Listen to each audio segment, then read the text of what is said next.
Hello everyone, I am C S Sachin Gupta.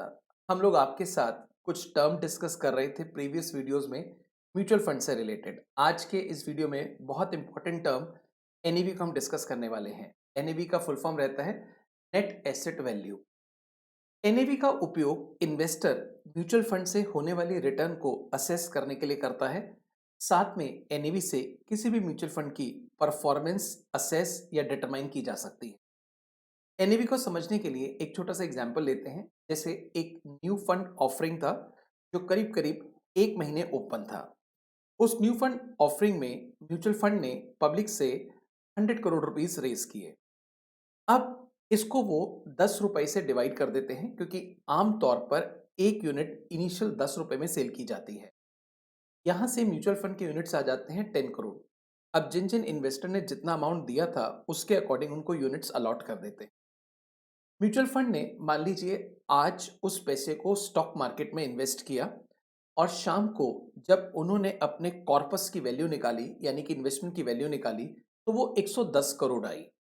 उन्होंने 110 करोड़ को 10 crore unit से डिवाइड किया, तो एक यूनिट की एनएवी आ गई 11 रुपए।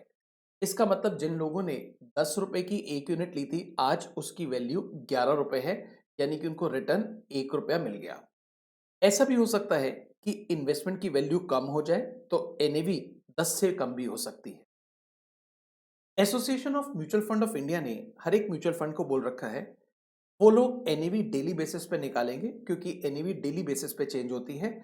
और उस चेंज्ड एनएवी को वो अपने म्यूचुअल फंड की वेबसाइट और साथ में एएमएफआई की वेबसाइट पे लेटेस्ट बाय 9 PM उसको अपडेट कर देंगे।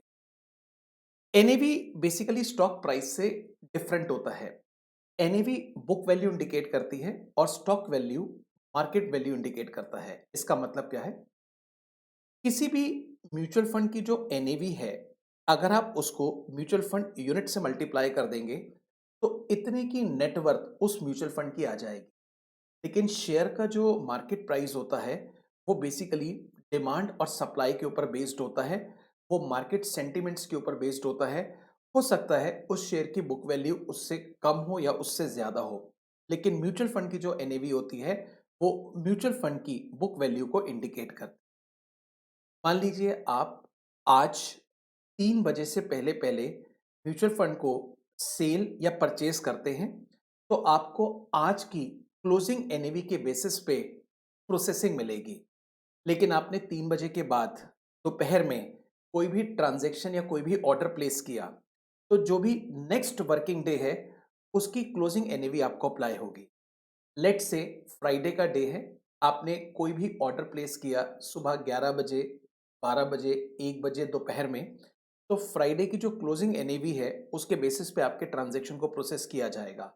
लेकिन आपने वही ऑर्डर मान लीजिए, चाहे वो रीपरचेज का हो या परचेज का हो, दोपहर में 3 बजे के बाद प्लेस किया। ऐसे में अब सैटरडे संडे तो स्टॉक मार्केट बंद रहती है। नेक्स्ट वर्किंग डे मंडे हो गया, मंडे की जो क्लोजिंग एनएवी है उसके बेसिस पे आपके ट्रांजैक्शन को प्रोसेस किया जाएगा। एनएवी को निकालने का बड़ा साधारण सा फॉर्मूला है। कोई भी म्यूचुअल फंड है, उसकी जो स्कीम है, उसकी नेट एसेट्स का टोटल किया जाता है डिवाइडेड बाय जितने भी यूनिट्स आउटस्टैंडिंग है, यानी कि जितने भी यूनिट इशूड हैं।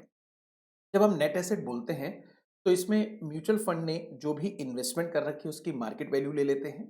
साथ में अगर कोई आउटस्टैंडिंग इनकम है, कुछ रिसीवेबल्स है या अदर एसेट्स हैं, उनको ऐड किया जाता है। उसमें से जो भी उनके आउटस्टैंडिंग एक्सपेंसेस हैं, लाइबिलिटीज हैं, उनको माइनस कर देते हैं। वहां से net asset of the scheme आ जाती है, and divided by number of outstanding unit NAV arrive हो गई। इस वीडियो में इतना ही। Thank you very much. आप लोग हमारे चैनल को सब्सक्राइब करें। साथ में आप जब भी कोई वीडियो आए उसको देख के अपनी नॉलेज को अपडेट कर सकते हैं। Thank you very much. Take care.